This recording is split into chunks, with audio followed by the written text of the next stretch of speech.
I was trapped in a narrow pipe, and ahead was the exit leading to blue skies and white clouds. I immediately crawled forward excitedly, but who knew that in the next second, a 300-ton guillotine blade blocked my path. And what made it even more suffocating was, this deadly blade actually had two sections. The blades kept falling one after another. One wrong move would mean being cut to pieces, but I knew there was no way back, and I soon discovered the pattern of the blade drops. When I counted to 4, I immediately rushed past the blade at top speed. Surprisingly, I successfully passed the first iron gate, but when I reached the second blade, I found that the blade fell 1 second faster than before. Fortunately, I gave it everything I had and finally rushed through. However, when I looked at the last blade, I found that the blade only paused for 2 seconds. No normal person could possibly get through, but seeing the exit was almost within reach, I stared at the blade and counted 2 seconds, then used all my strength to rush out.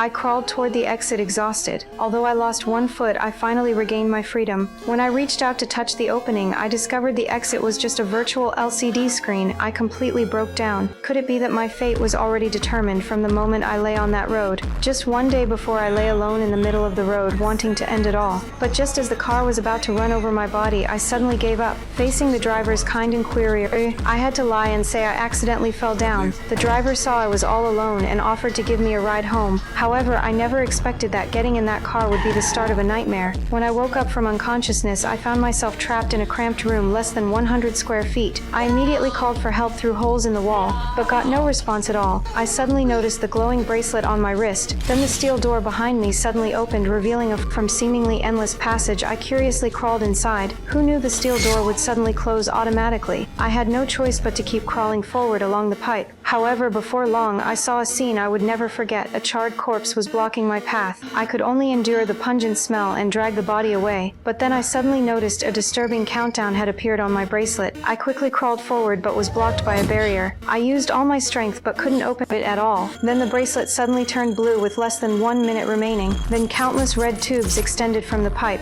continuously spraying temperatures over 1,000 degrees. I immediately realized where that charred corpse came from. I struggled desperately, but it was useless. A hidden space suddenly appeared in the passage behind me. Without time to think, I quickly crawled into the small room, then transparent glass sealed the room. As the countdown reached 0, scorching flames instantly filled the entire pipe. After the flames subsided, the iron door slowly opened and a new countdown quietly began. Only then did I realize I was trapped in an escape room game. Every time the countdown ended, deadly flames would appear in the pipes. I wanted to rest for a moment, but the wall beside me pushed me out. I had no choice but to continue forward, but before I could crawl a few steps, the floor beneath me suddenly opened, revealing green unknown liquid.